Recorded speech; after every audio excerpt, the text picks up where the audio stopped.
அணி திரள்வோம் இறை மக்களே, அன்பில் வாழ்வோம் ஓர் குலமாய். அனைத்தும் படைத்து அழைத்து காக்கும் அன்பு தெய்வம் அழைக்கின்றார். மக்களிடையே உம்மை போற்றுவேன் ஆண்டவரை, உமது பெயரை என் சகோதரருக்கு அறிவிப்பேன். அல்லேலூயா. தந்தை மகன் தூய ஆவியாரின் பெயராலே நம் ஆண்டவராகிய இயேசு கிறிஸ்துவின் அருளும் கடவுளின் அன்பும் தூய ஆவியாரின் நட்புறவும் உங்கள் அனைவரோடும் இருப்பதாக.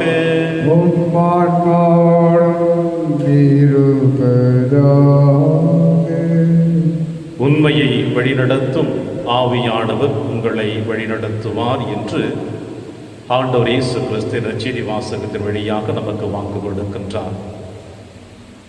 உண்மையை அறிந்து கொள்ளுகின்ற பொழுதுதான் வாழ்வின் இரகசியங்களை அறிந்து கொள்ள முடியும். உண்மையை அறியாமல் வாழ்வின் இரகசியங்களை கற்றுக்கொள்ள முடியாது. உண்மைக்காக போராடிய நம் ஆண்டவர் இயேசு கிறிஸ்து அவரை போல நாமும் இந்த மண்ணுலகிலே போராட்டத்தோடு வாழ வேண்டும் என்றுதான் விரும்புகிறார். எனவே இயேசுனுடைய விருப்பத்தை நிறைவேற்ற இந்த திருப்பலியிலே மன்றாடுவோம். திருப்பலி ஒப்பு கொடுக்க தகுதி பெறும் நம்முடைய பாவங்களை ஏற்று மனம் வருந்துவோம். இறைவனின் மன்னிப்பை பெறுவோம். இல்லாமல்ல இறைவனிடமும் சகோதர சகோதரிகளே, உங்களிடமும் நான் பாவி என ஏற்றுக்கொள்கின்றேன். ஏனெனில் என் சிந்தனையாலும் சொல்லாலும் செயலாலும் கடமையில் தவறியதாலும் பாவங்கள் பல செய்தேன். என் பாவமே, என் பாவமே, என் பெரும் பாவமே. ஆகையால் எப்போதும் கன்னியான புனித மரியாவையும் வான தூதர் புனிதர் அனைவரையும், சகோதர சகோதரிகளே, உங்களையும் நம் இறைவனாகிய ஆண்டவரிடம் எனக்காக வேண்டிக் கொள்ள மன்றாடுகின்றேன். இல்லாமல்ல இறைவன் நம்மை இரக்கம் வைத்து நம் பாவங்களை மன்னித்து நம்மை நிலை வாழ்வுக்கு அழைத்து செல்வாராக. ஆமென். ஆண்டவரே இரக்கமாயிரும். ஆண்டவரே இரக்கமாயிரும். கிறிஸ்துவே இரக்கமாயிரும். கிறிஸ்துவே இரக்கமாயிரும். ஆண்டவரே இரக்கமாயிரும். ஆண்டவரே இரக்கமாயிரும். மன்றாடுவோமாக. ஆண்டவரே எங்களுக்கு உதவியருள உம்மை வேண்டுகின்றோம். அதனால் உன் திருமகனுடைய உயிர்த்தெழுதலை மறு நிகழ்வை பெருவிழாவாக கொண்டாடியது போல அவரது வருகையின் போது புனிதர்கள் அனைவரும் மகிழ்ந்திருக்க நாங்கள் தகுதி பெறுவோமாக. உம்மோடும் தூயாவியாரின் ஒன்றைப்பில் இறைவனாய் என்றென்றும் வாழ்ந்து ஆட்சி செய்கிற எங்கள் ஆண்டவர் இயேசு கிறிஸ்து வழியாக உம்மை மன்றாடுகின்றோம். முதல் வாசகம். நீங்கள் அறியாமல் வழிபட்டு கொண்டிருக்கும் அந்த தெய்வத்தையே நான் உங்களுக்கு அறிவிக்கின்றேன். திருத்தூதர் பணிகள் நூலிலிருந்து வாசகம். அதிகாரம் 17, இறை திருவசனங்கள் 15 முதல் 22 மற்றும் 18 முடிய. அந்நாட்களில் பவுலுடன் சென்றவர்கள் அவரை ஏதென்ஸ் வரை அழைத்து சென்றார்கள். சீலாவும் திமோத்தேயுவும் விரைவில் வந்து சேர வேண்டும் என்னும் கட்டளையை பவுலிடமிருந்து பெற்றுக்கொண்டு அவர்கள் திரும்பி சென்றார்கள். அரையோபாகு மன்றத்தின் நடுவில் பவுல் எழுந்து நின்று கூறியது, ஏதென்ஸ் நகர மக்களே, நீங்கள் மிகுந்த சமய பற்றுள்ளவர்கள் என்பதை நான் காண்கின்றேன். நான் உங்களுடைய தொழுகை இடங்களை உற்று பார்த்து கொண்டு வந்தபோது அறியாத தெய்வத்துக்கு என்று எழுதப்பட்டிருந்த பலிபீடம் ஒன்றை கண்டேன். நீங்கள் அறியாமல் வழிபட்டு கொண்டிருக்கும் அந்த தெய்வத்தையே நான் உங்களுக்கு அறிவிக்கின்றேன். உலகையும் அதில் உள்ள அனைத்தையும் படைத்த கடவுள், விண்ணுக்கும் மண்ணுக்கும் ஆண்டவர், மனிதர் கையால் கட்டிய திருக்கோவில்களை அவர் குடியிருப்பதில்லை. அனைவருக்கும் உயிரையும் மூச்சையும் மற்ற அனைத்தையும் கொடுப்பவர் அவரே. எனவே மனிதர் கையால் செய்யும் ஊழியம் எதுவும் அவருக்கு தேவையில்லை. ஒரே ஆளிலிருந்து அவர் மக்களினம் அனைத்தையும் படைத்து அவர்களை மண்ணுலகின் மீது குடியிருக்க செய்தார். அவர்களுக்கு குறிப்பிட்ட காலங்களையும் குடியிருக்கும் எல்லைகளையும் வரையறுத்து கொடுத்தார். கடவுள் தம்மை அவர்கள் தேட வேண்டும் என்பதற்காக இப்படி செய்தார். தட்டி தடவியாவது தம்மை கண்டு கொள்ள வேண்டும் என்பதற்காகவே இவ்வாறு செய்தார். ஏனெனில் அவர் நம் ஒவ்வொருவருக்கும் அருகிலேயே உள்ளார். அவரை சார்ந்துதான் நாம் வாழ்கின்றோம், இயங்குகின்றோம், இருக்கின்றோம். உங்கள் கவிஞர் சிலர் கூறுவது போல நாம் அவருடைய பிள்ளைகளே. நாம் கடவுளுடைய பிள்ளைகளாய் இருப்பதால் மனித கற்பனையாலும் சிற்ப வேலை திறமையாலும் உருவாக்கப்பட்ட பொன், வெள்ளி, கல் உருவங்களைப் போல கடவுள் இருப்பார் என நாம் எண்ணுவது முறையாகாது. ஏனெனில் மக்கள் அறியாமையால் வாழ்ந்த காலத்தில் கடவுள் இதனை பொருட்படுத்தவில்லை. ஆனால் இப்போது எங்கும் உள்ள மக்கள் யாவரும் மனமாற வேண்டும் என்று அவர் கட்டளையிடுகின்றார். ஏனென்றால் ஒரு நாள் வரும், அப்போது தாம் நியமித்த ஒருவரை கொண்டு அவர் உலகத்துக்கு நேர்மையான தீர்ப்பு அளிப்பார்.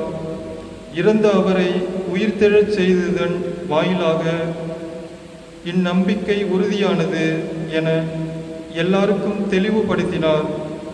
இறந்தவர் உயிர்த்தெழுதல் என்பது பற்றி கேட்டதும் சிலர் அவரை கிண்டல் செய்தனர். மற்றவர்கள் இதை பற்றி நீர் மீண்டும் வந்து பேசும், கேட்போம் என்றார்கள். அதன் பின் பவுல் அவர்கள் நடுவிலிருந்து வெளியே சென்றார். சிலர் நம்பிக்கை கொண்டு அவர்களுடன் சேர்ந்து கொண்டனர். அவர்களுள் அரேபாகு மன்றத்தின் உறுப்பினரான தியானிசியவும் தாமரி என்னும் பெண் ஒருவரும் வேறு சிலரும் அடங்குவர். இவற்றுக்கு பின்பு பவுல் ஏதென்ஸை விட்டு கொரிந்துக்கு போய் சென்றார். இது ஆண்டவர் வழங்கும் அருள்வாக்கு. இறைவனுக்கு நன்றி. பதிலுரை பாடல் பல்லவி. ஆண்டவரே, விண்ணும் மண்ணும் உமது மாட்சியால் நிறைந்துள்ளன. ஆண்டவரே, விண்ணும் மண்ணும் உமது மாட்சியால் நிறைந்துள்ளன. விண்ணுலகில் உள்ளவையே ஆண்டவரை போற்றுங்கள், உன்னதங்களில் அவரை போற்றுங்கள். அவருடைய தூதர்களே, நீங்கள் யாவரும் அவரை போற்றுங்கள். அவருடைய படைகளே, நீங்கள் யாவரும் அவரை போற்றுங்கள். பல்லவி. ஆண்டவரே, விண்ணும் மண்ணும் உமது மாட்சியால் நிறைந்துள்ளன. உலகின் அரசர்களே, எல்லா மக்களினங்களே, தலைவர்களே, உலகின் ஆட்சியாளர்களே, இளைஞரே, கன்னியரே, முதியோரே மற்றும் சிறியோரே, நீங்கள் எல்லாரும் ஆண்டவரை போற்றுங்கள். பல்லவி. விண்ணும் மண்ணும் உமது மாட்சியால் நிறைந்துள்ளன. அவர்கள் ஆண்டவரின் பெயரை போற்றுவார்களாக. அவரது பெயர் மட்டுமே உயர்ந்தது. அவரது மாட்சி விண்ணையும் மண்ணையும் கடந்தது. பல்லவி. ஆண்டவரே, விண்ணும் மண்ணும் உமது மாட்சியால் நிறைந்துள்ளன. அவர் தம் மக்களின் ஆற்றலை உயர்வுற செய்தார். அவருடைய அனைத்து அடியாரும் அவருக்கு நெருங்கிய அன்பார்ந்த மக்களாகிய இஸ்ரேல் மக்களும் அவரை போற்றுவார்கள். பல்லவி. ஆண்டவரே, விண்ணும் மண்ணும் உமது மாட்சியால் நிறைந்துள்ளன. அல்லேலூயா, அல்லேலூயா. உங்களோடு என்றும் இருக்கும்படி மற்றொரு துணையாளரை உங்களுக்கு தருமாறு நான் தந்தையிடம் கேட்பேன்.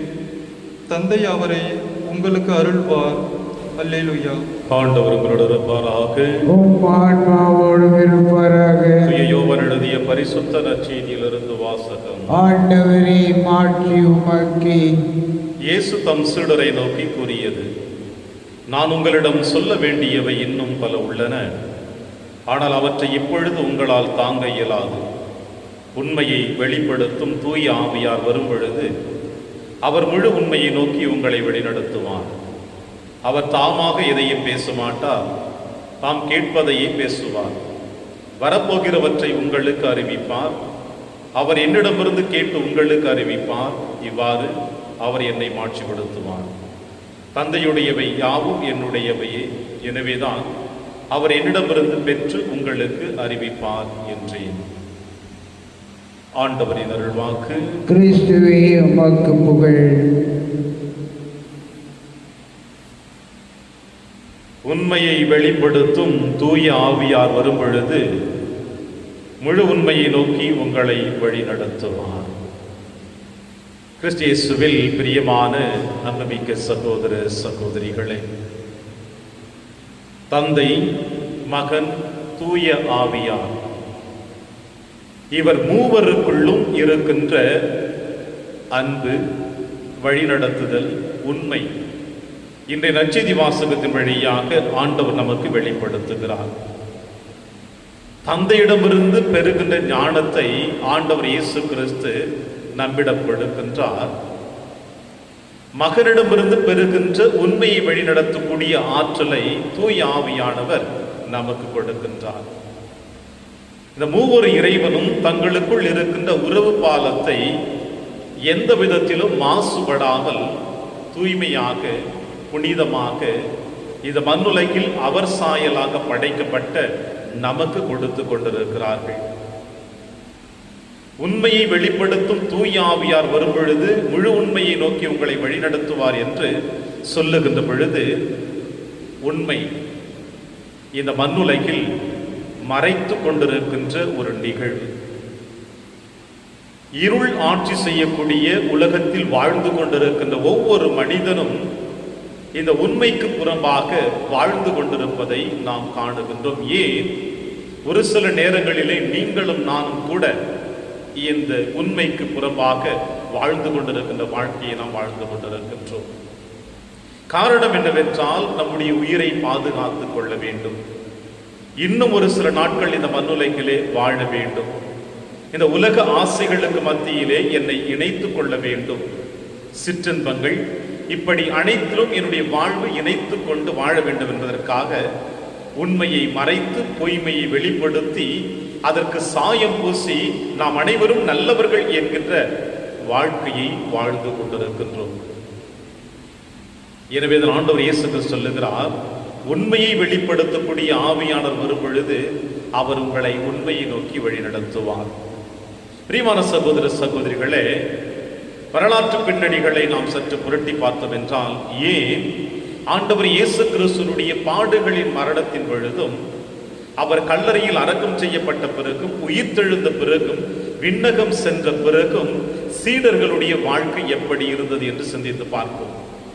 அவர்கள் இயேசுவினுடைய இந்த 3 ஆண்டு பயணத்தை போதிக்க அவர்கள் பயந்தார்கள். இயேசுவினுடைய மரணத்தை வெளிப்படுத்த பயந்தார்கள். இயேசுவினுடைய உயிர்ப்பை வெளிப்படுத்த அவர்கள் பயந்தார்கள். காரணம், எங்கே என்னையும் எங்களையும் இயேசுவை போல கொன்று விடுவார்களோ என்ற பயமும் கலக்கமும் சீடர்கள் மத்தியிலே இருந்து கொண்டிருந்தது. இப்படி உண்மையை வெளிப்படுத்துவதற்கு பயந்து போய் ஒளிந்து கொண்டிருந்த இந்த சீடர்கள் மத்தியில் தான் ஆவியானவர் இறங்கி வந்து அவர்களை தொடுகின்ற பொழுது அவர்கள் உண்மையை போதிக்க ஆரம்பித்தார்கள். இயேசுவினுடைய மரணத்தை போதிக்க ஆரம்பித்தார்கள். இயேசுவினுடைய உயிர்த்தெழுதலை வெளிப்படுத்தினார்கள். பொன்னும் பொருளும் பணமும் என்னிடம் இல்லை, ஆண்டவர் இயேசு கிறிஸ்துவின் பெயரால் நான் உனக்கு ஆணையிடுகிறேன், எழுந்து நட என்று பேதுரு சொன்னது போல, இந்த ஆவியின் வல்லமை எப்பொழுது சீடர்கள் பெற்றார்களோ அப்பொழுது அவர்கள் உண்மையை பேசக்கூடிய, உண்மைக்கு போராடக்கூடிய சீடர்களாக வாழ ஆரம்பித்தார்கள். இதைத்தான் இயேசு என்று சொல்லுகிறார். உண்மையை வெளிப்படுத்தும் தூய ஆவியானவர் வரும் பொழுது உங்களை உண்மையை நோக்கி வழி நடத்துவார். பிரியமான சகோதர சகோதரிகளே, அந்த ஆவியின் வல்லமையினால் தான் இந்த உலகத்திலே திருச்சபை பிறந்தது என்பதை நாம் அறிவோம். இந்த திருச்சபையின் அங்கத்தினர்களாக வாழ்ந்து கொண்டிருக்கின்ற, திருச்சபையின் பிள்ளைகளாக வாழ்ந்து கொண்டிருக்கின்ற நீங்களும் நானும் அன்று சீடர்கள் பெற்ற அதே ஆவியின் வல்லமையை நாம் பெற்றிருக்கின்றோம். ஆனால் அதை நாம் கடைபிடித்து வாழ்ந்து கொண்டிருக்கின்றோமா? அந்த சீடர்கள் பயந்து இருட்டு அறையில் ஒதுங்கி வாழ்ந்தது போல இன்னும் நம்மிலே திருச்சபையிலே எத்தனை உள்ளங்கள் உண்மையை மறைத்து பொய்மைக்கு சாயம் பூசி தங்களுடைய சுயநல வாழ்வுக்காக நாம் உண்மையை மறந்து வாழ்ந்து கொண்டிருக்கின்றோம். எனவே உண்மையை வெளிப்படுத்தக்கூடிய ஆவியானவர் இன்றைய திருப்பலி வழியாக வெள்ளை நிற அப்பத்தையும் திராட்சை பழ ரசத்தையும் ஆண்டவர் இயேசு கிறிஸ்துவினுடைய உடலும் இரத்தமுமாக மாற்றப் போகிறார். அந்த திருவுடலை திரு ரத்தத்தை உண்டு குடிக்கின்ற நாம் அந்த ஆவியானவர் நமக்குள் இறங்கி வரப்போகிறார். இறங்கி வருகின்ற பொழுது அந்த ஆவியின் வல்லமையை பெற்றவர்களாக உண்மைக்கு போராடக்கூடியவர்களாக நாம் வாழ இந்த திருப்பலியினை தொடர்ந்து மன்றாடுவோம். இறைவன் உங்களையும் என்னையும் நிறைவாக ஆசீர்வதிப்பார். ஆமென்.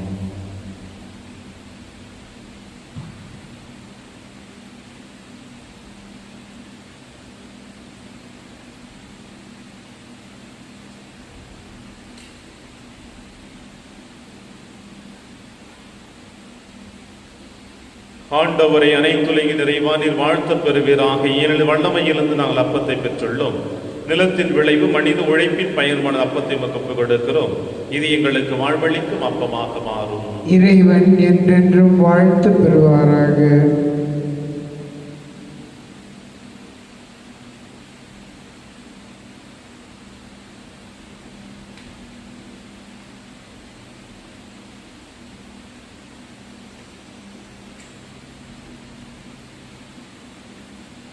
ஆண்டவரை அனைத்துலகின் நிறைவானில் வாழ்த்த பெறுவீராக. ஏனெனில் வல்லமையிலிருந்து நாங்கள் ரசத்தை பெற்றுள்ளோம். திராட்சை செடியும் மனித உழைப்பின் பயணமான ரசத்தை மக்கப்பு கொடுக்கின்றோம். இது எங்கள் ஆன்மீக பானமாக மாறும். இறைவன் என்றென்றும் வாழ்த்து பெறுவாராக.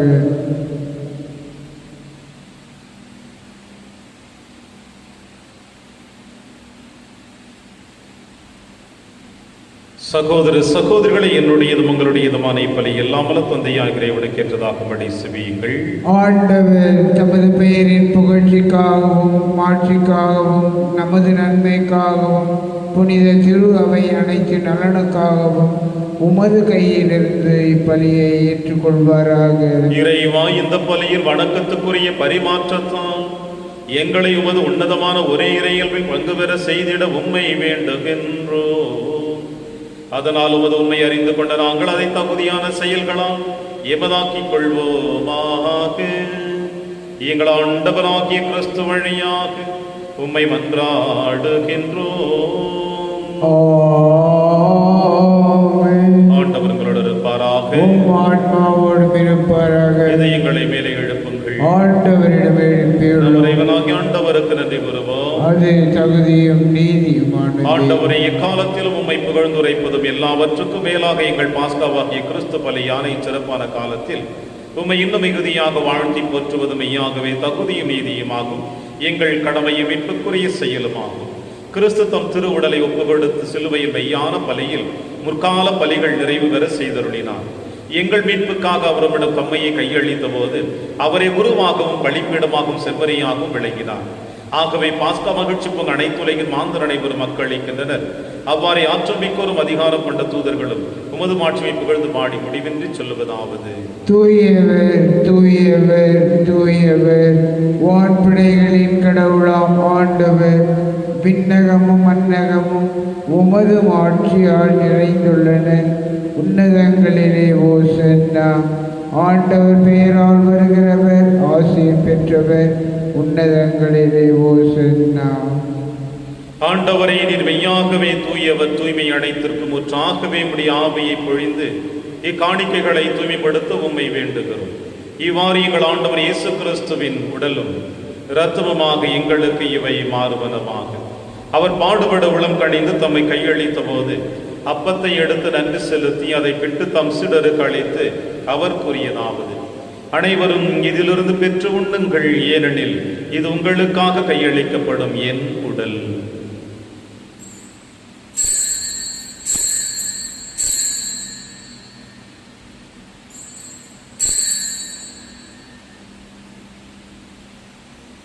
அவர் நம்மை இரவிருந்தை அருந்திய பின் கிண்ணத்தையும் எடுத்து மீண்டுமுக்கு நன்றி கூறி தம் சீடர்களுக்கு அளித்து அவர் கூறியதாவது: அனைவரும் இதிலிருந்து பெற்று பருகுங்கள், ஏனெனில் இது புதிய நிலையான உடன்படிக்கைக்குரிய என் இரத்தத்தின் கிண்ணம்.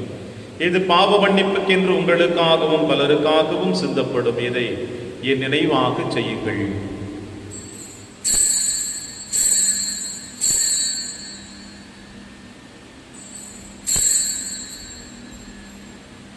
நம்பிக்கையின் மறைபொருள். ஆண்டவரே, நீர் வருமளவும் உமது இறப்பினை அறிக்கையிடுகின்றோம், உமது உயிர்ப்பினையும் எடுத்துரைக்கின்றோம். ஆகவே ஆண்டவரே, நாங்கள் கிறிஸ்துவின் இறப்பினையும் உயிர்ப்பினையும் நினைவு கொண்டு வாழ்வு தரும் அப்பத்தையும் மீட்பளிக்கும் கிண்ணத்தையும் உமக்கு கொடுக்கின்றோம். உம் திருமண் நமக்கு ஊழியம் புரிய தகுந்தவர்களிட எங்களை ஏற்றுக்கொண்டீர். எனவே உமக்கு நன்றி செலுத்துகின்றோம். மேலும் கிறிஸ்துவின் உடலிலும் ரத்தத்திலும் பங்கு கொள்ளும் எங்களை தூய ஆவியாரோடு சேர்க்க வேண்டும் என உம்மை தாழ்மையுடன் மன்றாடுகின்றோம். ஆண்டவரை, உலகெங்கும் பரவி இருக்கும் திரு அவை நினைவு கூர்ந்தருளும். எங்கள் திருத்தந்தை பிரான்சிஸ், எங்கள் ஆயர் ஆண்டனி சுவாமி, எல்லா திருநிலையினர் ஆகிய அனைவரோடும் திரு அவை அன்பில் நிறைவு பெற செய்தருளும்.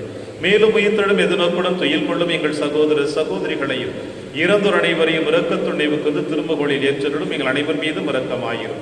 கடவுளின் கன்னித்தாயான புனித மரியா, அவருடைய கணவரான புனித யோசேப்பு, புனித திருத்தூதர்கள் புனித பிரான்சிஸ் சேவேரியார், புனித கஸ்பார் மற்றும் இவ்வுலகில் முகவந்தவராய் இருந்தாகிய புனிதர் அனைவருடனும் நாங்கள் நிலைவாழ்வில் பங்கு கொள்ளும் தகுதி பெற்று உம் திருமகன் இயேசு கிறிஸ்து வழியாக உம்மை புகழ்ந்தேத்து வரவருள உம்மை மன்றாடுகின்றோம். இவர் வழியாக இவரோடு இவரில் எல்லாம் நல்ல இறைவனாகிய தந்தையே, தூய ஆவியாரின் ஒன்றைப்பில் எல்லா புகழும் ஆட்சியும் என்றென்றும் உமக்கு உரியதே. ஆமென், ஆமென், ஆமென்.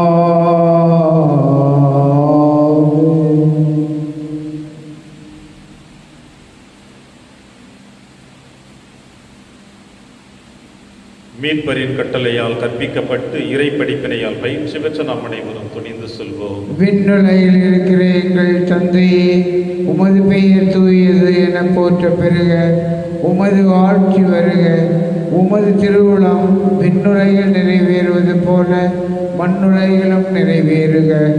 எங்கள் அன்றாட உணவை இன்று எங்களுக்கு தாரும்.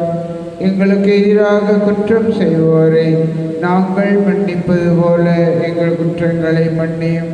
எங்களை சோதனைக்கு உட்படுத்தாதேயும், தீமையிலிருந்து எங்களை விடுவித்தருளும். ஆண்டவரே, தீமை அனைத்திலுமிருந்து எங்களை விடுவித்து எங்கள் வாழ்நாளில் அமைதியை கனிவுடன் அருள உம்மை மன்றாடுகிறோம். உமது இரக்கத்தின் உதவியால் நாங்கள் பாவத்திலிருந்து எப்பொழுது விடுதலை பெற்று யாதொரு கலக்கமும் என்று நலமாய் இருப்போமாக. நாங்கள் எதிர்நோக்கி இருக்கும் பேரின்பத்திற்காகவும் எம் மீட்பராகிய இயேசு கிறிஸ்து வருகைக்காகவும் காத்திருக்கின்றோம். ஏனெனில் ஆட்சியும் வல்லமையும் ஆட்சியும் என்றென்றும் உமதே. ஆண்டவரே இயேசு கிறிஸ்துவை, அமைதியை உங்களுக்கு விட்டுச் செல்கிறேன், அமைதியை உங்களுக்கு அளிக்கிறேன் என்று உம் திருத்துதர்களுக்கு மொழிந்தீரே. எங்கள் பாவங்களை பாராமல் உமது திரு அவையை நம்பிக்கையை கண்ணோக்கி உமது திருவுளத்திற்கேற்ப அதற்கு அமைதி மற்றும் அளித்தொள்வீராக. என்று வாழ்ந்து ஆட்சி செய்கின்றவர் நீரே. ஆமென். ஆண்டவருடைய அமைதி உங்கள் அனைவரோடும் என்றும் இருப்பதாக. ஆன்மாவோடும் இருப்பதாக. ஒருவருக்கொருவர் உறவின் வாழ்த்தை அறிவித்து மகிழ்வோம். சமாதானம். உலகின் பாவங்களை போக்கும் இறைவனின் செம்மறியே, எங்கள் மேல் இரக்கமாயிரம். உலகின் பாவங்களை போக்கும் இறைவனின் செம்மறியே, எங்கள் மேல் இரக்கமாயிரம். உலகின் பாவங்களை போக்கும் இறைவனின் செம்மறியே, எங்களுக்கு அமைதியை அளித்தருளும். இதோ இறைவனின் செம்மறி, இவரை நம் அனைவரின் பாவங்களையும் போக்குகின்றவர்.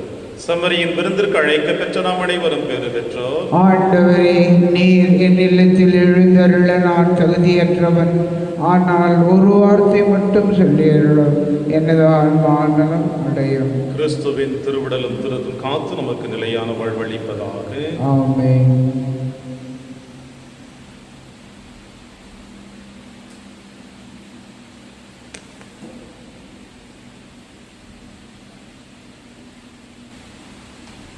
கிறிஸ்துவின் ஆன்மாவே என்னை புனிதமாக்கும்.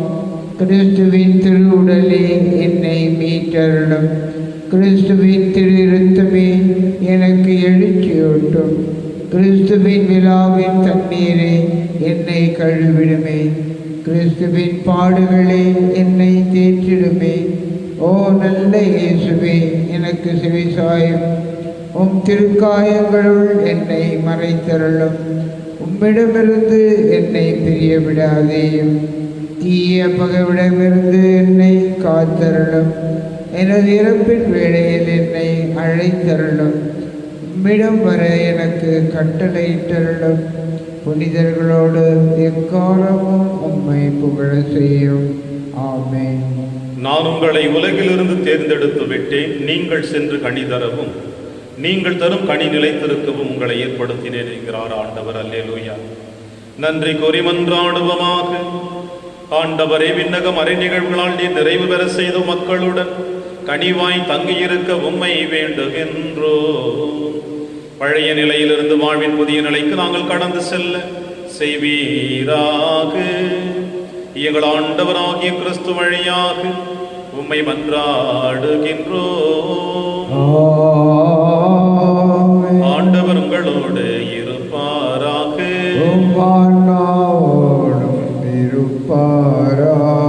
எல்லாம் வல்ல இறைவன் தந்தை, மகன், தூய ஆவியார் உங்கள் அனைவரையும் நிறைவாக ஆசீர்வதிப்பாராக. சென்று வாழுங்கள். திருப்பலி நிறைவேறிற்று. இறைவனுக்கு நன்றி.